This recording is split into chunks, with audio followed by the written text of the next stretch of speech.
ज्ञानेश्वररावांनी आयुष्यभर शेतामध्ये राबून स्वतःचा घास मारून एकाच ध्येयाने कष्ट केले. आपल्या एकुलत्या एक मुलीला सोनलला खूप मोठं करायचं.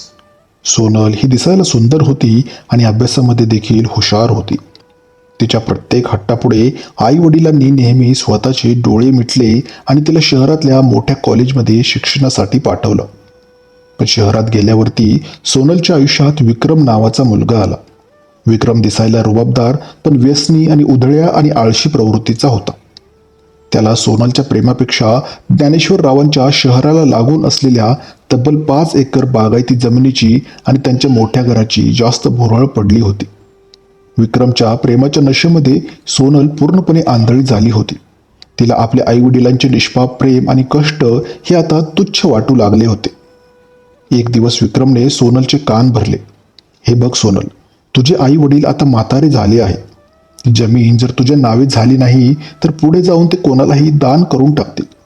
तू त्यांच्याकडून ते घर आणि जमीन तुझ्या नावे करून घे. मग आपण दोघे शहरामध्ये अगदी आलिशान असं आयुष्य जगू. सोनलच्या डोक्यावरती प्रेमाची आणि पैशाची इतकी भयंकर धुंदी चढली होती की तिला बऱ्या वाईटाची जाण उरली नव्हती. तिने घरामध्ये नाटक करून वडिलांना आजारपणाचे आणि कर्जाचे खोटे भय दाखवून त्यांच्या अशिक्षितपणाचा फायदा घेतला.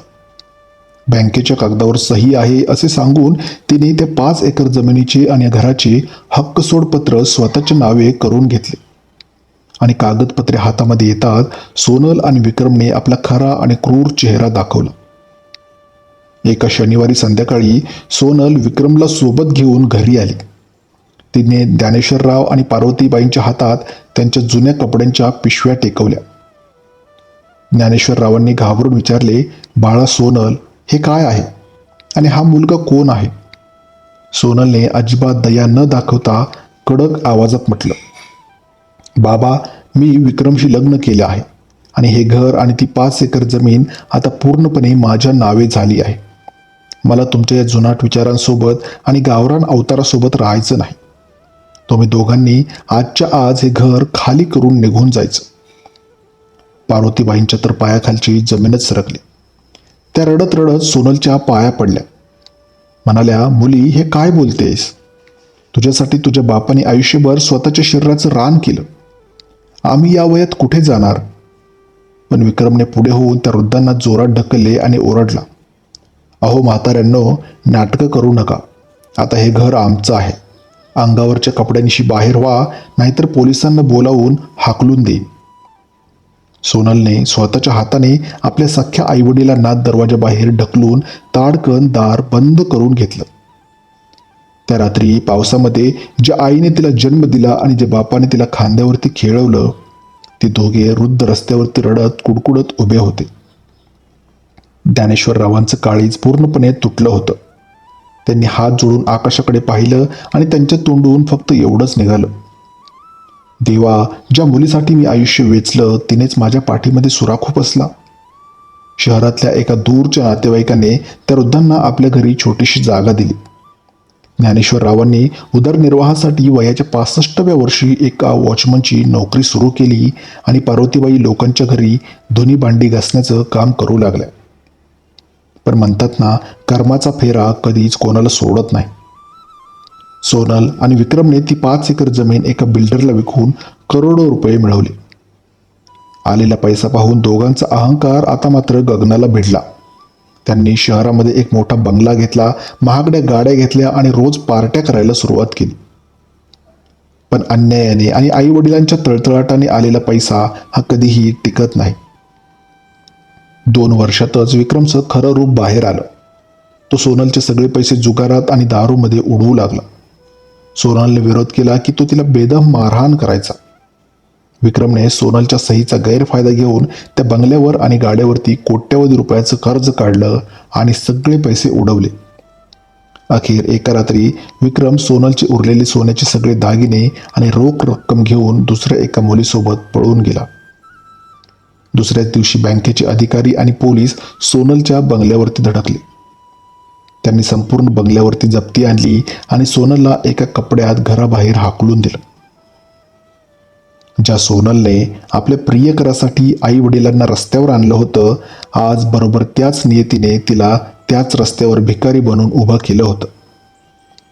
तिचे सगळे तथाकथित शहरातले मित्र आता मात्र गायब झाले होते.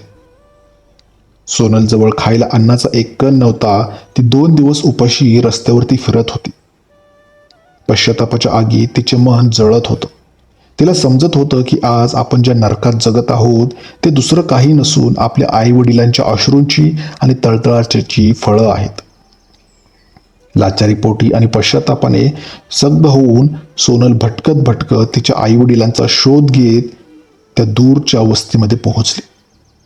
तिथे तिने पाहिलं की एका छोट्याशा पत्र्याच्या खोलीबाहेर तिचे वृद्ध बाबा वॉचमनच्या कपड्यात थकलेले बसले होते आणि आई त्यांच्यासाठी सुकी भाकरी आणि भाजी वाढत होती. सोनलचे पाय थरथरले. ती धावत गेली आणि थेट आपल्या आई वडिलांच्या पायावर डोकं ठेवून ढसाढसा रडू लागली. सोनम किंचाळली, बाबा, आई, मला माफ करा, मला माफ करा.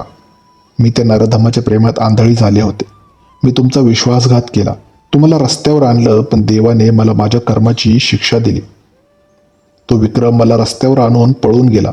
माझं सगळं संपलं. आई, मला माफ करा. मला तुमच्या पायाशी थोडीशी जागा द्या. ज्ञानेश्वरराव आणि पार्वतीबाईंनी आपल्या मुलीकडे पाहिलं. तिचा खांगलेला चेहरा आणि रडणे पाहून आईचं काळीज आता मात्र तीळ तीळ तुटत होतं. ज्ञानेश्वररावांच्या डोळ्यामध्ये अश्रू आले. त्यांनी सोनलच्या डोक्यावरती हात ठेवला आणि अतिशय गंभीर आवाजात म्हणाले, बेटा, तू ज्याच्यासाठी आम्हाला सोडलेस त्याने तुझा वापर केला. पण आई वडील हे आई वडील असतात. तू आमची संपत्ती, आमचे घर हडप केलेस, पण आम्ही आमचे संस्कार विसरलो नाही. पार्वतीबाईंनी सोनलला उठवलं, तिचे अश्रू पुसले आणि तिच्या हातामध्ये आपली अर्धी भाकरी टेकवली. सोनलने ती भाकरी खाताना पश्चातापाचे अश्रू गाळले. तिला कळून चुकलं होतं की जगातील सर्व नाती आणि प्रेम हे खोटे ठरू शकतात, पण आई वडिलांचे प्रेम आणि निसर्गाचा कर्माचा न्याय हा कधीही चुकत नसतो.